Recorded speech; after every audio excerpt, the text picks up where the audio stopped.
करें जरूर। So hello guys, फिर से आपके साथ एक नई वीडियो लेके हम आए। अब 11th वाले बच्चों के लिए बड़ी दिक्कत की बात है क्योंकि उनको मैक्सिमम ये नहीं पता है कौन कौन से क्वेश्चन पढ़ने हैं। तो हम आपको बताते हैं कौन कौन से क्वेश्चन जो इंपॉर्टेंट है। फर्स्ट चैप्टर आता है आपका ग्रेविटेशन। इसमें आपको फर्स्ट पढ़ा बेटा यूनिवर्सल लॉ ऑफ ग्रेविटेशन, और उसी को बेटा बोलते हैं न्यूटन लॉ ऑफ ग्रेविटेशन। ये बेटा सेम क्वेश्चन है। देन उसके बाद इसमें आता है नेक्स्ट क्वेश्चन जो आपको 3 नंबर में देखने को मिल सकता है, रिलेशन बिटवीन स्मॉल जी बेटा क्या होता है, acceleration due to gravity, and capital G जो कि आता है ग्रेविटेशन फोर्स। इसके बारे में आप पढ़ के जाएं। देन उसके बाद आपको 3 नंबर में निकालने को आ सकता है mass of earth and density of earth. ये दोनों बहुत इंपॉर्टेंट है, ये आप पक्का पढ़ के जाएं। नेक्स्ट उसके बाद आता है आपके पास effect of variation of acceleration due to gravity. इसके दो पार्ट्स हैं। फर्स्ट पार्ट में आपके पास आता है इसमें इफेक्ट ऑफ हाइट, बहुत इंपॉर्टेंट क्वेश्चन है, और बी है इसके पास आपके पास, बट इसमें आएगा नहीं, बी आप पढ़ने की जरूरत नहीं है, ये नहीं आता, ये आप पढ़ के जाए। देन उसके बाद इसमें आता है बेटा नेक्स्ट जो कि बहुत इंपॉर्टेंट क्वेश्चन है, क्वेश्चन नंबर 5, स्केप वेलोसिटी और उसकी एक्सप्रेशन, ये आप पढ़ के जाए। देन उसके बाद आता है क्वेश्चन नंबर 6, वो है आपके पास ऑर्बिटल वेलोसिटी, और इसके साथ ही ऑर्बिटल वेलोसिटी, और आपको एक अलग से पूछा जा सकता है, डेफिनेशन पूछी जा सकती है आपको सेंटीमीटर फोर्स की, इसकी एक्सप्रेशन भी आप पढ़ के जाएं। क्वेश्चन नंबर 7 जो है वो कि मेन क्वेश्चन है आपका, वो है बेटा आपके पास केपलर्स लॉ। केपलर्स का प्रूफ जो आएगा आपको वो आएगा सेकेंड लॉ का प्रूफ, जो कि बहुत इंपॉर्टेंट है। ये आपके पास बेटा फर्स्ट क्वेश्चन जो मतलब ग्रेविटेशन चैप्टर है, इसमें आपको ये क्वेश्चन देखने को मिलेंगे, और इससे बाहर कुछ भी नहीं आने वाला। इसको आप जरूर गो थ्रू करें, और इसमें से आपको 5 नंबर का क्वेश्चन दिख जाएगा, या तो स्केप वेलोसिटी में आ जाएगा, या तो ऑर्बिटल वेलोसिटी, या फिर केपलर्स लॉ में। ठीक है गाइस, अब शुरू करते हैं नेक्स्ट चैप्टर बेटा आपके पास mechanics of solid and fluid. इसमें बेटा फर्स्ट क्वेश्चन जो आपको देखने को मिलेगा वो आपके पास स्ट्रेस और स्ट्रेन के बीच में आपको इसकी टाइप्स भी देखनी, ये आप पढ़ के जाएं। देन उसके बाद स्ट्रेन की जो टाइप्स हैं वो भी आप पढ़ के जाएं। ठीक, नेक्स्ट क्वेश्चन आपको देखने को मिलेगा जो कि रिलेशन बिटवीन किसके बीच में, स्ट्रेस एंड स्ट्रेन। ये बहुत इंपॉर्टेंट क्वेश्चन है। देन उसके बाद आपको देखने को मिलेगा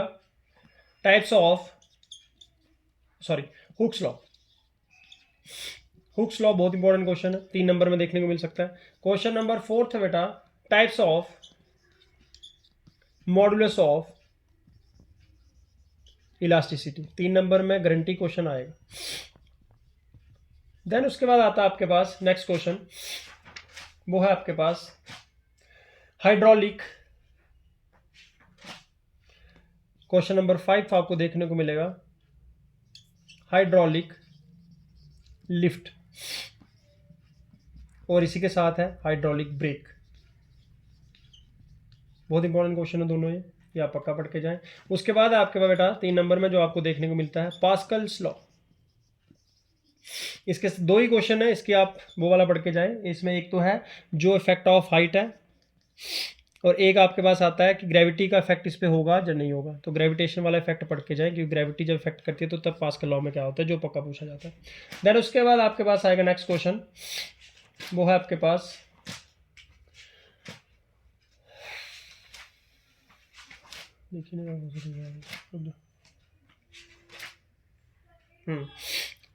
question number 7, coefficient of,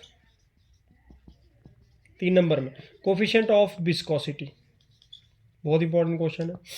then उसके बाद आपको देखने को मिल सकता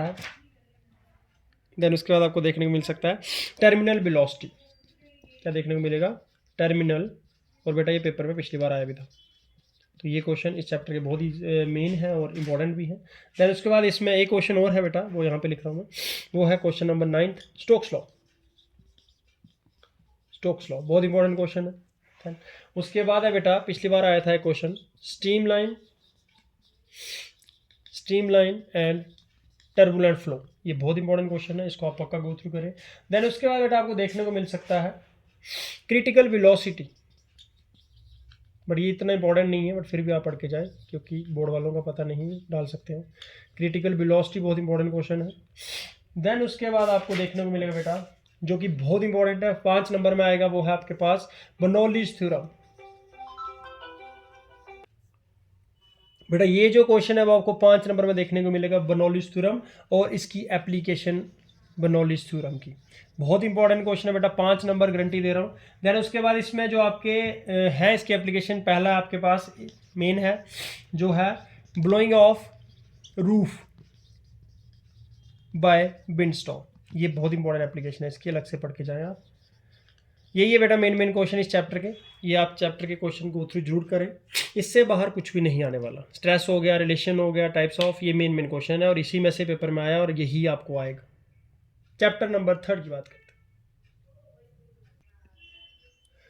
नेक्स्ट चैप्टर बेटा आपके पास हीट एंड थर्मोडायनेमिक्स। ये बेटा बहुत इंपॉर्टेंट चैप्टर है, इसमें आपको 5 नंबर के और 3 नंबर के क्वेश्चन देखने को मिलेगा। फर्स्ट जो आपको पूछा जाएगा 3 नंबर में वो है बेटा थर्मल इक्विलिब्रियम। थर्मल इक्विलिब्रियम बहुत इंपॉर्टेंट है क्वेश्चन। देन उसके बाद आपको देखने को मिला बेटा zeroth law of thermodynamics. Then उसके बाद आपको मिल सकता है बेटा देखने को थर्मोमीट्री और थर्मोमीटर में डिफरेंस क्या है, जो कि बहुत इंपॉर्टेंट क्वेश्चन है, 3 नंबर पूछ सकते हैं, तो इसके बारे में आप डिफरेंस पढ़ के जाए। देन उसके बाद आता है बेटा नेक्स्ट क्वेश्चन जो कि आपको पिछली बार भी आया था पेपर में, जो कि मैंने देखा था, सीपी, या आपने केमिस्ट्री में भी पढ़ा होगा, CP is greater than CB. ये आप पढ़ के जाएं। देन उसके बाद आता है बेटा नेक्स्ट क्वेश्चन आपके पास, वो है हाँ, इसमें है बेटा 5th question, first law of thermodynamics. ये 2 क्वेश्चन बहुत इंपॉर्टेंट है। उसके बाद बेटा 3 नंबर में पिछली बार जो देखने को मिला है क्वेश्चन, वो है डिग्रीज ऑफ फ्रीडम। बेटा ये 3 नंबर में आएगा क्वेश्चन, बहुत इंपॉर्टेंट क्वेश्चन है। देन उसके बाद आपको देखने को मिल सकता है इसमें, जो कि बहुत इंपॉर्टेंट है, question number 7 second law of thermodynamics. Second law of thermodynamics बहुत इंपॉर्टेंट क्वेश्चन है। देन उसके बाद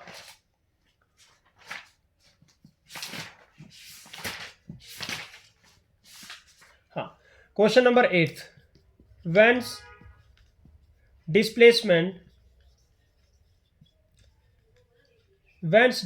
लॉ, बहुत इंपॉर्टेंट क्वेश्चन। नेक्स्ट उसके बाद बेटा लास्ट क्वेश्चन आता है इसका, यहां पे लिख रहा हूं मैं, क्वेश्चन नंबर 9 स्टीफन्स लॉ। बेटा ये जितने भी लॉ हैं, स्टीफन्स हो गया, वेन डिस्प्लेसमेंट हो गया, सेकेंड लॉ हो गया, फर्स्ट लॉ हो गया, जीरोथ लॉ हो गया, ये तो आपको पक्का देखने को मिलेंगे 3 नंबर में, और इनको आप पढ़ के जाएं, इससे बाहर कुछ भी नहीं आने वाला। ये आपके हो गए 3 चैप्टर के जो मेन क्वेश्चन है। देन इसके बाद हम लास्ट चैप्टर पे चलते हैं, वो है ऑसिलेशन। तो बेटा इसका जो आपका लास्ट चैप्टर है वो है ऑसिलेशन एंड वेव्स। पहले हम बात करेंगे ऑसिलेशन की। ऑसिलेशन में आपको जो मेन क्वेश्चन है वो देखने को मिलेगा, बहुत इंपॉर्टेंट है, 5 नंबर में, जो कि है यूनिफॉर्म सर्कुलर मोशन एंड, या उसी को बोलते हैं हम सिंपल हार्मोनिक मोशन। ये बेटा आपको 5 नंबर में क्वेश्चन देखने को मिल सकता है। इसमें पूछा क्या जाएगा आपको, वो मैं बता देता हूँ आपको। इसमें इसकी वेलोसिटी पूछ सकते हैं, वेलोसिटी निकालिए SHM की। देन उसके बाद इसका एक्सेलरेशन पूछ सकते हैं, तो आपने पूरा का पूरा क्वेश्चन पढ़ के जाना है, 5 नंबर में आएगा। देन उसके बाद इसमें आता है नेक्स्ट क्वेश्चन डिस्प्लेसमेंट और फेस के बीच में डिफरेंस। ठीक है, डिस्प्लेसमेंट और फेज के बीच में डिफरेंस आ सकता है। देन उसके बाद आपको आ सकता है बेटा next question, question number 3, energy of a particle executing SHM मतलब सिंपल हार्मोनिक मोशन। तो क्या कह रहा है कि जब एक पार्टिकल एग्जीक्यूट करता है सिंपल हार्मोनिक मोशन को, तो उसमें उसकी एनर्जी को हमें क्या करना है, निकालना है। इसमें आपको पता है दो प्रकार की एनर्जी आती है, एक आती है बेटा काइनेटिक एनर्जी और दूसरी आती है आपके पास पोटेंशियल एनर्जी। तो ये आपको दोनों इसमें आपको डेरिवेशंस की देख के जाना है। देन उसके बाद आपको आता है बेटा नेक्स्ट क्वेश्चन, वो है डैम्ड एंड अनडैम्ड ऑसिलेशन, जो कि बहुत इंपॉर्टेंट है। 3 नंबर में आपको देखने को मिल सकता है, damped and undamped oscillation. Then उसके बाद आपको देखने को मिल सकता है बेटा ऑसिलेशन में मैक्सिमम यही क्वेश्चन है जो मुझे लग रहे हैं। देन उसके बाद आप ये पढ़ के चले जाएं, ऑसिलेशन में आपको यही देखने मिला। बात करते हैं वेव्स की। तो बेटा लास्ट जो है ऑसिलेशन वेव्स में से क्वेश्चन आपको देखने को मिल सकता है कैरेक्टरिस्टिक्स ऑफ वेव मोशन, 3 नंबर में। देन उसके बाद आपको देखने को मिल सकता है इसमें क्वेश्चन बेटा, क्वेश्चन नंबर 2 जो कि है types of wave motion. Wave motion की टाइप्स 2 प्रकार की है, जो कि आपको पता है, एक है आपके पास लॉन्गिट्यूडनल वेव्स और दूसरा है ट्रांसवर्सल वेव। ये दोनों पढ़ के जाना। क्वेश्चन नंबर 3 आपको देखने को मिल सकता है साउंड वेव्स क्या होती है, बहुत इंपॉर्टेंट क्वेश्चन है बेटा। साउंड वेव्स 3 नंबर का पूछा जा सकता है। देन उसके बाद आपको पूछा जा सकता है क्वेश्चन, वो है question number 4, types of stationary waves की टाइप्स क्या है, उसकी डेफिनेशन भी पूछ सकते हैं, definition of stationary waves. Then उसके बाद आपको जो पूछ सकते हैं बेटा क्वेश्चन, वो है जो कि पिछले बार देखने को मिला था, तो इसको आप पढ़ के जाए।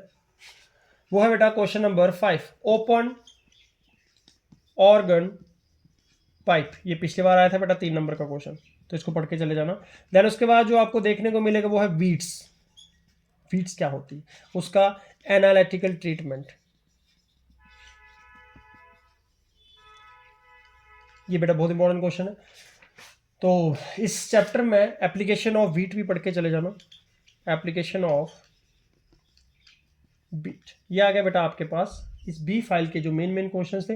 डॉपलर इफेक्ट आपके सिलेबस से डिलीट हो चुका है, तो आपके पास यही को जो क्वेश्चन है जो आपने पढ़ने हैं।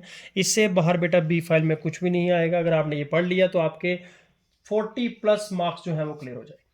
तो बेटा आप इसको पढ़ें। Thank you. अब मिल तो बेटा एक और चीज बताने में आपको भूल गया, जो कि आपने पढ़ना है बेटा वेव्स में से आपको बीट में से न्यूमेरिकल आ सकता है, सिंपल हार्मोनिक मोशन में से आपको न्यूमेरिकल देखने को मिल सकता है। ये 2 आपके पास ऐसे टॉपिक्स हैं जिनके आपको न्यूमेरिकल देखने को मिल सकता है। और उसके बाद आपको देखने को मिल सकता है न्यूमेरिकल वेव मोशन में से। तो बेटा इसके न्यूमेरिकल भी आपको पढ़ने हैं। तो न्यूमेरिकल्स आप देख लेना, न्यूमेरिकल्स का मेथड समझ लेना, क्योंकि वैल्यूज चेंज होती है। बट आप अगर मेथड समझ लोगे तो आपको क्वेश्चन आराम से निकल सकते हैं। और पेपर में आपको न्यूमेरिकल देखने को मिलेगा तो 2 नंबर में 2 मिल सकते हैं और 3 नंबर में या फिर 2 मिल सकते हैं। मतलब कुल मिला के आपको 6 या 7 नंबर के न्यूमेरिकल्स मिलेंगे। देन बाकी आपको सारा पेपर जो होगा वो क्या होगा, थ्योरेटिकल होगा, जो कि आपने सारा पढ़ा होगा। तो इसको आप पक्का गो थ्रू करें। ये 3 ऐसे टॉपिक्स हैं जिनमें से न्यूमेरिकल बनते हैं।